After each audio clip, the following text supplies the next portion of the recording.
Endings. Our last two readings were short stories by contemporary British authors Ian McEwan, born in 1948, and Zadie Smith, born in 1975.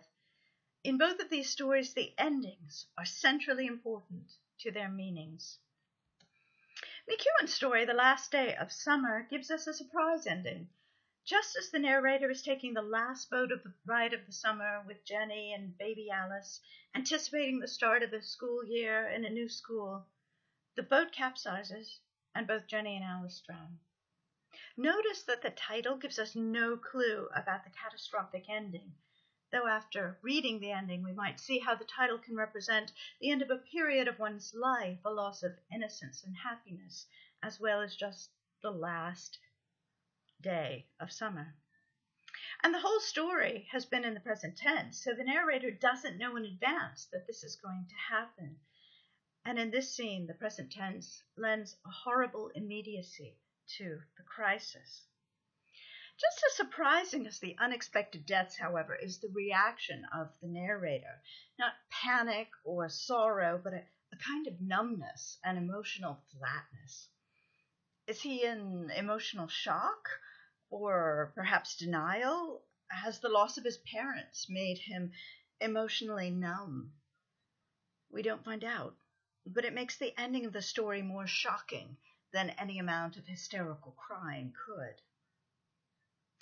The yellow patches are sinking into the river when I push away from the boat. I let it drift on down to London, and I swim slowly through the black water to the jetty.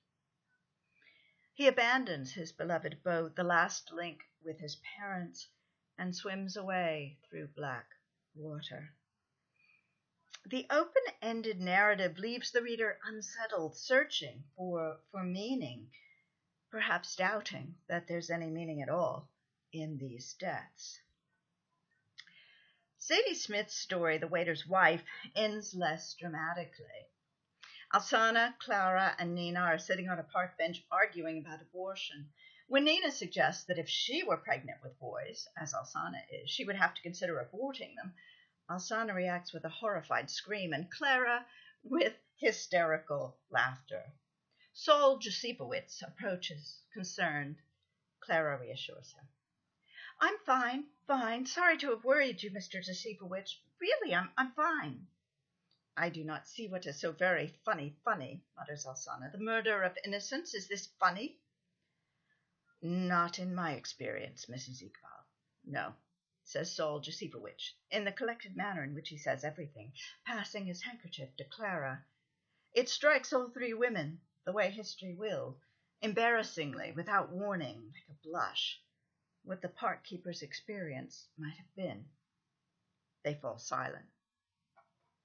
This reference to the Holocaust and the possibility that the Jewish park keeper saw the deaths of many innocent people, friends and relatives, changes the conversation entirely. Nina starts to apologize for deliberately baiting her aunt, and Alsana's defenses collapse. She begins to doubt her whole life and its meaning. She begins to doubt whether what she believes, what she's insisted on, is true. But I cannot be worrying all the time about the truth.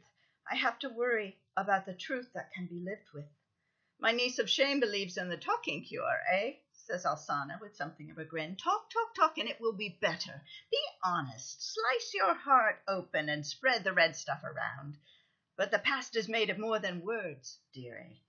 We married old men, you see. These bumps, Alsana pats them both, they will always have daddy long legs for fathers. One leg in the present, one in the past. No talking will change this. Their roots will always be tangled. Just as he reaches the far gate, Saul Josifowitz turns round to wave, and the three women wave back. And Clara feels a little theatrical, flying the park keeper's cream handkerchief above her head, as if she is seeing someone off on a train journey which crosses the border of two countries. Both these stories end with a consideration of the death of innocence and maybe the death of innocence. In The Last Day of Summer, the kind-hearted Jenny and baby Alice die accidentally, and meaninglessly. Neither the narrator nor McEwan manages to extract meaning from the deaths, except for the harsh reality of an indifferent universe. In The Waiter's Wife, Saul Josipowicz's measured comment brings the remembrance of the Holocaust, in which 6 million Jews and 6 million other people were exterminated.